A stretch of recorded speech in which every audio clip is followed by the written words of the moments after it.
How to install a composite door, episode 3. So how to measure a composite door. So it's about brick to brick, check off 10 mil. Then height. Obviously you need to measure it before you take it out, you want to make sure it fits. I've done this one on a low PVC thresher, so there's not a big step when you walk in the house. So we start by undoing the fixing screws, chucking them straight in the bin, as you can see. We break the welds in all 4 corners. The video is sped up. I'm not that quick at breaking welds, I wish I was. As always, this does come out quite easy. With it being PVC that's coming out, it does normally help. It's much easier than timber.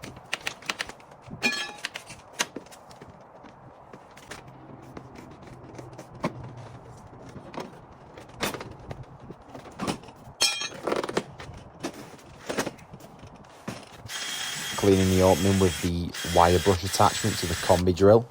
It's surprising how much mess you make. That's why we've got sheets inside and outside. We like to keep on top of the housekeeping, regular hoovering up and sweeping up. I'm just trying to get a good angle so you can understand what an awkward door it was to install. That right hand side there, that's only 70mm from the plaster to the front edge of the brick. So I purposely didn't cut down the plaster because obviously there's a cable there. So if I'd cut down that plaster earlier, there was half a chance it would have gone through the cable, because you never know where they're gonna be. You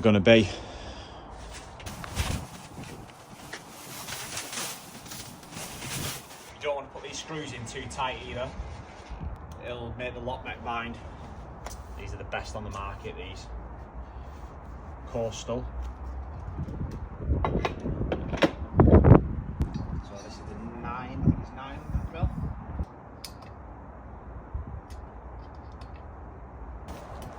So this is a drip tray here. So when water hits the cavity, it comes out and above this. So basically I can't block that up with silicone because it'll stop water getting out.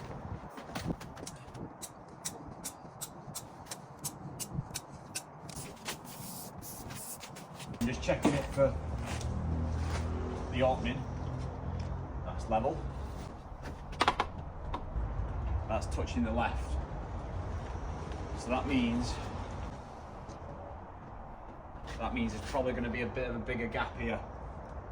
Just checking the opening height so I know how much to pack the sill up.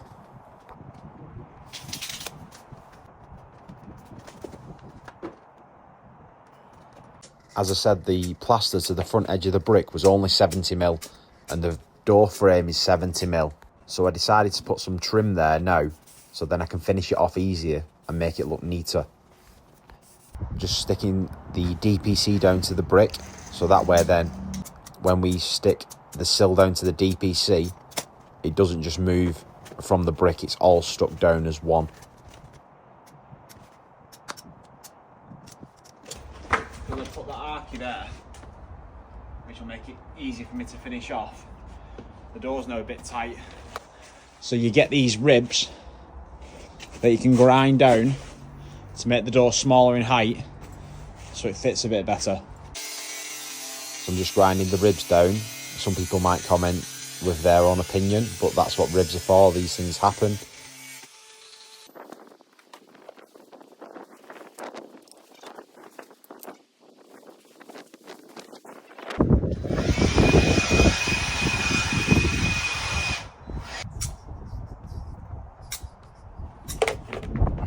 So you've got a seal here. No water will go into the plaster. Seal here, so no water or air will go underneath into the house. So this is a 56mm thresher, but you can see the cut wasn't very good from the suppliers, so I've had to cut this down so it were actually level. So I've took the silicone out, so you need to put silicone back in here. It's not the end of the world because it's on a sill anyway, so it'll just come onto the sill. I don't like these screw holes.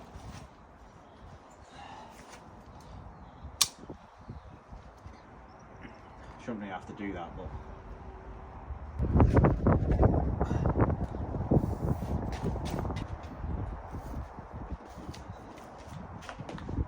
that's why I put that mat down, because that's silicone. So the door slots in perfect after I've just took those ribs down. It doesn't do it justice on camera, but it was a really awkward install.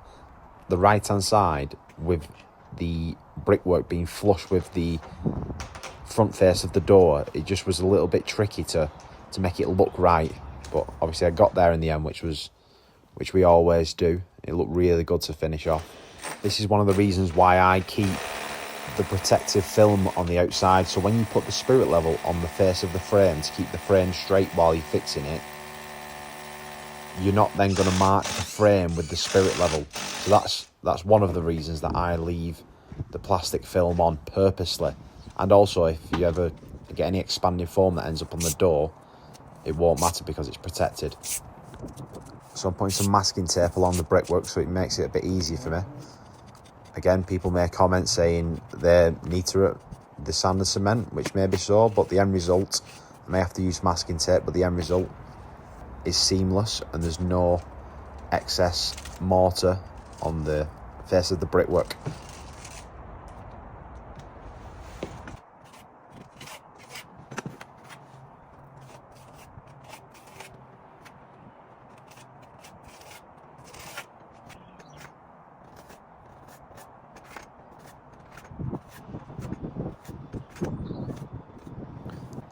Then I just use the microfiber cloth just to get it out the small grains on the archi.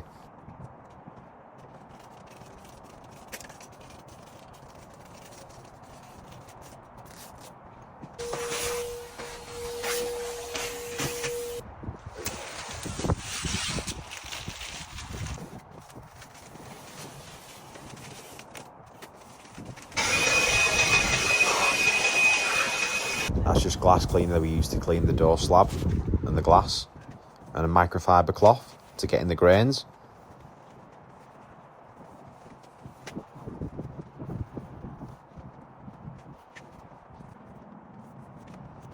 Again, we use masking tape to seal up. It just provides a better finish. You get a perfect straight edge on the frame. Then we just use a bit of glass cleaner as lube. I still use the good old finger method. I know these silicone sticks are quite popular at the minute, but I can't seem to get used to them. What do you think? Do you prefer the silicone sticks or the good old finger, the silicone method?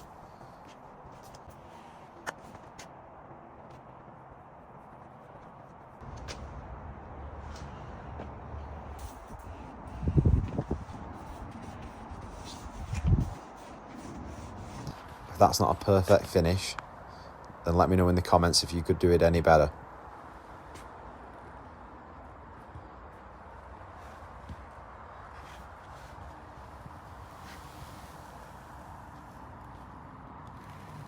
As you can see, the internal gaps, particularly on the head and the bottom, are still quite tight. The door slab should have been made smaller in my opinion. And that's how to install a composite door by GM Windows and Doors. If you've got any tips or tricks on how to install composite doors, or you'd like to see any tips and tricks in our future videos, be sure to let us know in the comments.